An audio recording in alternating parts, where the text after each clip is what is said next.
what happened in 2012 when these tensions really started flaring up between the Philippines and China is that the Philippines found them out, on Scarborough Shoal. Their fishermen were destroying the coral reefs to gather up these giant clams, which they use as a substitute for ivory. So it's a multi-billion-dollar industry for them. No? But they were basically extracting or mining these coral habitats, and that activity is essentially, that's diametrically opposed to the interests of the Filipinos who need these corals to be left alone so that they can be fish habitats and generate the fisheries that everyone has been benefiting for decades. When we tried to stop them there, China saw that as an opportunity to take control of the reef. And then later in the years that followed, they just kept expanding this control, moving particularly down south to the Spratly Island regions. And now, after building these artificial islands and creating three of the largest military bases essentially in the South China Sea, they've taken to deploying their maritime militia, hundreds of them at least, 180 to 200 vessels each day.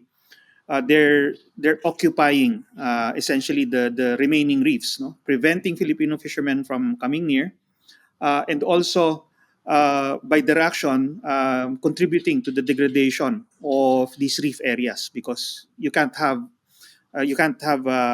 scores of vessels anchoring in one place without doing any damage to these sensitive coral reefs. So they're doing that again just so that they can have this sense of security. And whereas before the militia were sort of keeping a low profile, that changed in 2022 when they again escalated incrementally, and now the militia have been very active now, acting as if they're part of the China Coast Guard in maneuvering against Filipino vessels, whether they're fishing vessels or government vessels. So they're really tightening their hold around the South China Sea through these means. With China militarizing these artificial islands they've created, do you think their actions are going to escalate? Like, it won't just stay water cannons. They might start to have more serious displays of power. I do believe so because we've seen it already on the Vietnamese side. When I did a study on their interactions with the Vietnamese over the years, it reached the point where they were actually injuring Vietnamese people and sinking their vessels. There have been ramming incidents and stuff like that. And a few years ago, we saw that they were unilaterally exploring for oil and protecting those operations with a cordon of Coast Guard and militia vessels, which were ramming Vietnamese ships in order to keep them away. So that hasn't happened yet on the Philippine side of the South China Sea or in the West Philippine Sea, but you could easily surmise that they can do that as well. They've already been steadily escalating in terms of their actions against Philippine vessels, from radio warnings to dangerous maneuvers to near collisions to the use of the lasers, no, and water cannon. The water cannon, they've also been increasingly strong. No, before they would just shoot it at the water near the vessel. Then they turned to actually hitting the vessel without doing damage. But the latest incidents and last month, they were really directing the water cannon at particular parts of the Philippine vessel, like their radars or their communication equipment, really things that you need to safely operate the ship. So you can see that there's really that pattern. And so I really expect that this will continue to increase because from their perspective, they think that no matter what happens, the Philippines will be the first to blink, to surrender, essentially. They think that the Philippines will not be able to stand up to their pressure. Okay, so that's why I think they're really slowly increasing, ramping up their aggressiveness against us. You say they think the Philippines will not be able to stand up to their pressure. Do you think that's true? Well, I think that there is of course that consideration, no? That the Philippines is, no matter what we do, we're the smaller country. Our economy, our armed forces are like, they're like 10 to 15 times larger than us. And if we were left alone to our own devices, if we did not have any friends or allies, essentially, that would probably be true. We would easily succumb to pressure.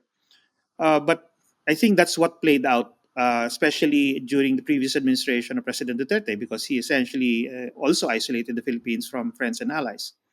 And because of that, Duterte just kept conceding whatever the Chinese demanded. But now with the current government, it's taken a different track, and it has actually come and decided to rely on friends and allies. And I think that is helping the Philippines really stand up to pressure. With the previous administration, just the single water cannon incident was enough to discourage them.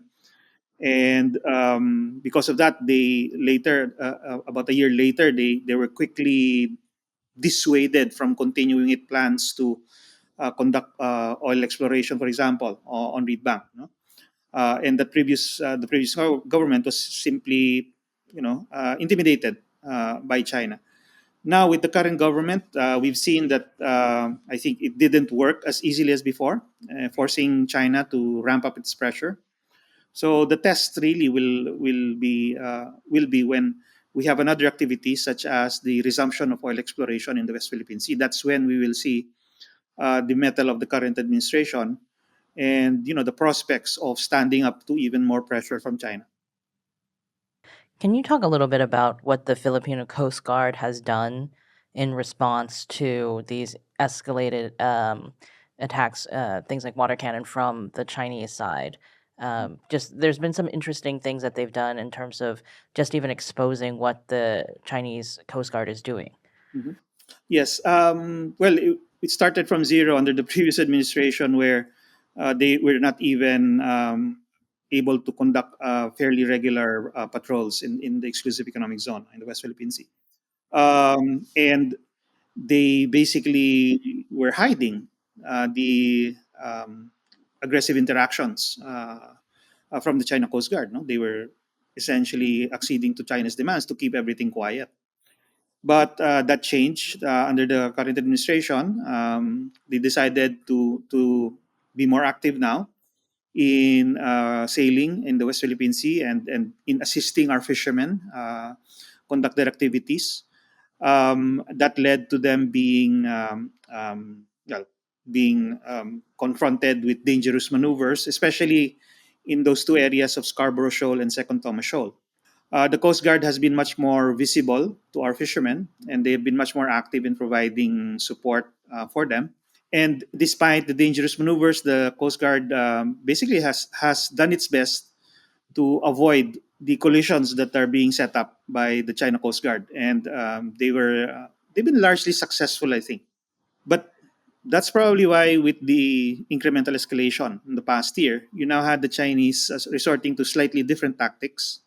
This time they really come very close, and there have been a couple of occasions where the ships have actually made contact. No, not yet a very serious collision, but they basically made contacts with minor damage. And the Coast Guard did not allow itself to be deterred by that. No? So they continued on, still doing what they were doing essentially. The Coast Guard did not escalate the situation. They still conducted their activities in the same way that they did before, meaning two vessels escorting two other vessels. We've never increased the number of vessels significantly in this area, while the Chinese kept on adding to the ships that they were using. No? First, it was more Coast Guard vessels, then they added the militia vessels, and then they kept piling on more militia vessels, such that I think in the last incidents, we still had four Filipino vessels, two of them Coast Guard, faced with something like 40 Chinese ships. So we keep on trying. They keep on carrying on. They just carry on. And even if they are being now hit by this water cannon, the policy is to not retaliate with our own water cannon, because, well, as they said, no, our water cannons are made for fighting fires. not making others not being used against other ships. So that's the current policy really. Just keep on doing what they're doing, and if China happens to be there and carries out these activities, continue to record and continue to reveal to the world what's happening.